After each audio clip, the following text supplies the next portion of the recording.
वृंदावन, यमुना जी का वो पावन तट, जहाँ रात्रि भी राधा माधव की लीला में पुलकित होती है।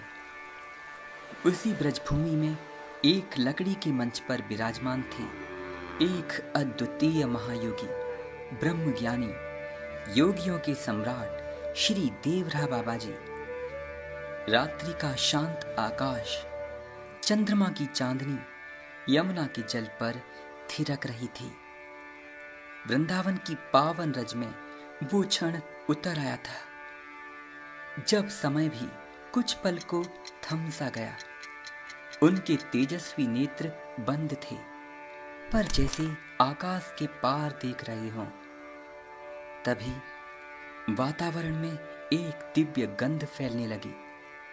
हवा में कुछ रहस्य गूंजा और एक के बाद एक हिमालय की गहन कंदराओं से सिद्ध योगियों के सूक्ष्म रूप प्रकट होने लगे। श्री बाबा जी नित्य एक अवस्था में रहते थे जिसे शब्दों में कह पाना असंभव है। उनके आसपास दिव्य तरंगें सतत प्रवाहित होती थीं और वही योगी जो बरसों की तपस्या के बाद भी एक झलक को तरसते हैं, वे सूक्ष्म शरीर में उपस्थित होते थे श्री बाबा के सामने। उनके दर्शन में कोई कैलाश से आता, कोई बद्रीनाथ की कंदराओं से, कोई दत्तात्रेय परंपराओं से, कोई नाथ संप्रदाय का सनातन योगी अक्सर श्री बाबा के दर्शन करने आते रहते थे। बाबा के मंच पर सबका स्वागत था, क्योंकि वो मंच केवल धरती का नहीं था, वो तो ब्रह्मलोक से जुड़ा एक जीवंत प्रवेश द्वार था। न कोई आवाज, न कोई संदेह, बस एक शांत लय में ये आकर बाबा के चरणों में नतमस्तक हुए। किसी ने कुछ नहीं कहा, पर संवाद हो चुका था। ये कोई सामान्य दृश्य नहीं था, ये परम ब्रह्म की सभा थी, जहां शब्द भी मौन हो जाते हैं और मौन वाणी बन जाता है।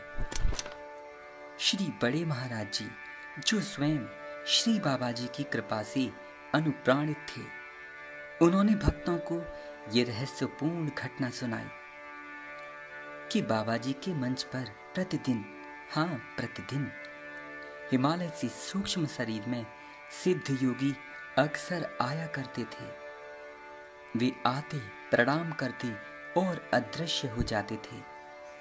न उन्हें साधारण आंखों से देखा जा सकता था, न उनकी वाणी को सुना जाता, पर बाबा के चरणों में उन्हें झुके हुए कई ऋषि प्राणियों ने योग दृष्टि से देखा और ये साक्षात किया कि बाबा का ये मंच केवल एक तट नहीं, एक अलौकिक ऊर्जा केंद्र है।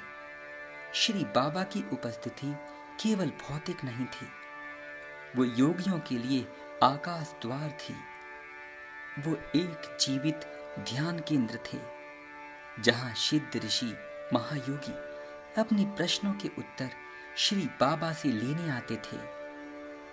धरती पर उच्च अवस्था प्राप्त शायद ही कोई योगी ऐसा हो जिसने बाबा के दर्शन ना किए हों, उनका आशीर्वाद ना लिया हो, क्योंकि बाबा योगियों के सम्राट थे। इन योगियों के शरीर नहीं होते थे, लेकिन उनकी उपस्थिति से यमुना की लहरें भी पुलकित होती थीं।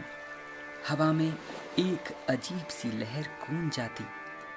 मंच पर कोई सभा नहीं होती थी, फिर भी ब्रह्म चर्चा होती थी। न कोई मंत्रोच्चार, फिर भी अखंड अनहद नाद गूंजता था। श्री बाबा का वो दिव्य मचान आज भी यमुना जी के किनारे श्री देवरा बाबा आश्रम में स्थित है। भक्त यहाँ आकर के बाबा के दर्शन करते हैं, उस दिव्य मचान की अधिक से अधिक परिक्रमाएं लगाते हैं और अपने मनोरथ पूर्ण कर पाते हैं। ये कोई कथा नहीं, ये एक अनुभूत सत्य है जो उन भक्तों ने देखा जो स्वयं को मिटा सके। ऐसे थे श्री देवरा बाबा, न केवल ब्रजभूमि के संत बल्कि सिद्धों के भी गुरुदेव। वो जहां थे वहीं कैलाश था, वहीं ब्रह्मलोक, गौलोक, साकेत लोक था। वे जहां हैं वहीं गुरु तत्व का परम आलोक है। श्री बाबा की कृपा दृष्टि आज भी उनके भक्तों पर अनबरत बरसती रहती है।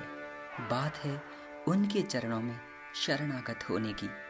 अगर आप भी ऐसे किसी दिव्य रहस्य को समझे या साक्षी हैं तो हमें बताइए। कमेंट में जय श्री गुरुदेव अवश्य लिखें। राधे राधे।